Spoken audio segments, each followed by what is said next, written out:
Tao po, andito ba yung bahay ni Kaprobinsyano? Ikaw pala yan, Kaprobinsyano. Tagal na tayo din nakita. Kamusta ka na?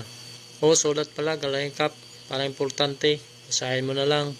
Sulat? Para saan? Matagal ko nang kinalimutan ng trabaho ko. Diba nakiusap na ako sa inyo na ayoko na. Marami ng hirap at sakit na dinanas ko. Tapos ngayon, bibigyan nyo naman ako ng trabaho. Tingnan ko nga. Para importante talaga yung sulat nito ah. Para yatang mahaba-haba yung sulat na galing kay Kap. Basahin ko nga.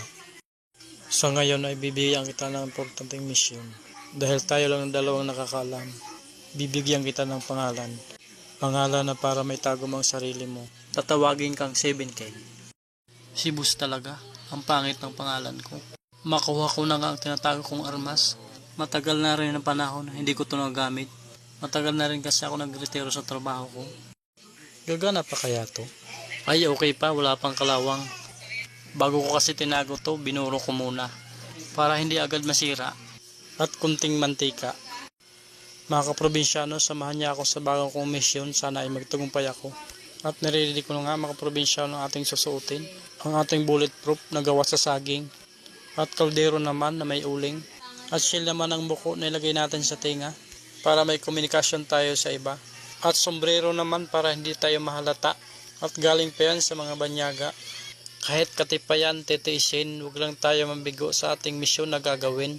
Handa akong ipaglaban ang utos ni Busing. Kahit ano pa man yan, aking gagawin. Gusto ko lang kasi kayong pasayahin. At sa mga followers ko dyan na laging nag-aalalay sa akin. Maraming salamat kasi andyan kayo lagi sa akin. Sana ay magustuhan nyo itong aking ginagawa. At dito na tayo mga Probinsyano sa ating misyon. At ito nang binigay sa ating na lokasyon. Andito na tayo mga Probinsyano sa ating target. Ayun yung posisyon. Yes boss. Ang babaeng nakapula. Siya ang nag-iisa kong kabit. Kaya protektahan mo siya sa lahat ng oras. Ano ba yan Kaprobinsyano? Unang misyon, balpak.